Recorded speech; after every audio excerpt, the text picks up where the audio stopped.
My name is Graham Jones, and I'm 70 years old this year, born in 1945, and I'm a farmer by trade. I am married to Graham. My name is Mary, and I was born in 1946, and we have been married nearly 48 years.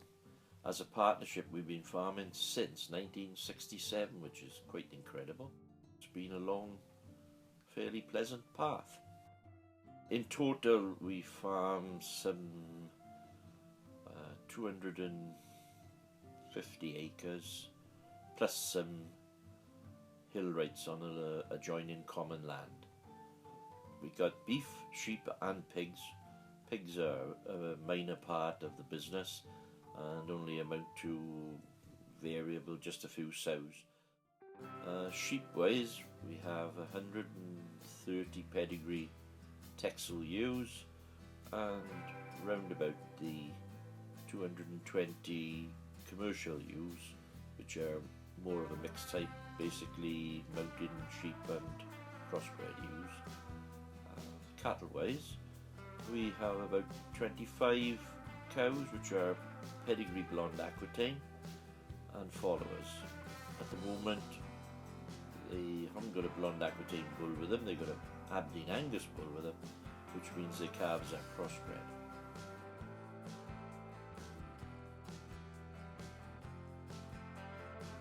Obviously, the Welsh mountain sheep sort of run with the farm in as much as that would have been a traditional breed to have on a farm.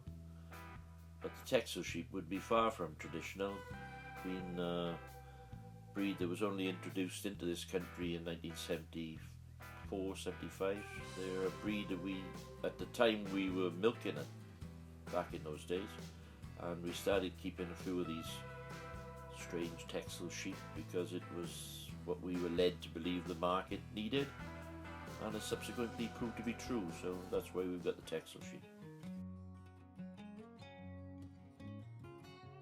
When we came to this farm, which was 1974, we had a small holding before it where we milked some cows. This place had been a dairy farm previously, but hadn't changed very much over the years. We came here, continued to milk, and went through the period of time where the milk changed from being collected in churns to being collected by a bulk tanker, and there was a fairly rapid expansion in cow numbers everywhere in general. And the fact that we'd already just gone into the common market and prices were beneficial, it was a fairly good way to make a living in a time when, you must remember, interest rates on borrowed money were bumping along at about 18 to 20%, which was quite phenomenal in those days. But all of a sudden the wheels sort of came off the dairy farming enterprise when in 1984 quotas were introduced, and you weren't free to expand, and you had to contend with meeting a quota every year, which was quite difficult.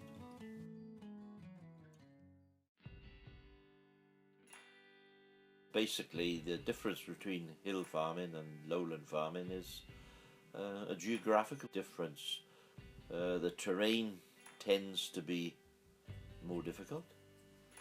The weather certainly is harsher, colder winters, much higher rainfall, which all adds to the difficulty. A shorter growing season, slightly different growing season. We have very late springs, but we do tend to get quite a nice growth of grass in the autumn, but then we have to be in a position to use it, and it can be very wet, and that doesn't help really. Across the year there's no time when you're not busy on a livestock farm, certainly not when you have a mixed enterprise as we have. The only time we can ever find time to be able to take a short holiday would be in November, probably till December, that time of year. But once you get into Christmas and after that, there's a lot of feeding, so you just can't get away from the farm. But having said that, the type of work varies right the way year round, so your lambing, and you've got harvest, your calving mixed in with it somewhere, where it, depending on when you harvest.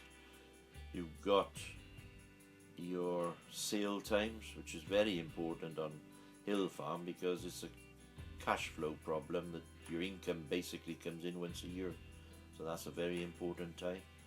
And then throughout the winter you've got the busy time of feeding, and if you've got cattle involved, cleaning out as well. To go through the effects of changes in the 50 years or so of farming would be quite an encyclopedia job, I think. I've seen changes from very well.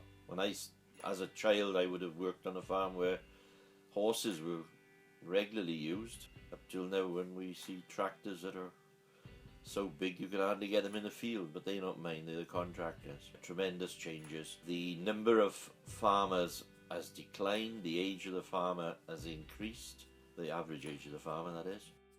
The amount of stock that a person is responsible for has increased dramatically. Probably one of the biggest changes has been the introduction of plastic in the form of a wrap, so that you can wrap your foodstuffs, silage, etc. And that has been hugely beneficial in the reduction of the amount of hay made, and the reduction which would follow of farmers lunging farmers. You don't see that to the extent now that it used to be. The type of livestock kept, the traditional breeds of, well, they've gone from being the only breeds to virtually extinction, but now I must say quite a few of them are coming back, and there's more of them about, so the breed changes have been, that's been a huge difference. When we were married first, I did go out to work for a while, but then it was difficult with the small children. And then afterwards I worked on the farm alongside Graham. After a while I decided that I wanted to go back to work again, work for a short time, which I found very beneficial. But of late we've worked together all our lives virtually. Being self-employed, you could say that you're your own boss. Many times you're your own slave. But to me, the best part of farming is that it's the close contact with animals. You got interested in breeding of animals, and that's the delight that I get out of farming, is producing something and persevering and trying to improve on what you're doing every year.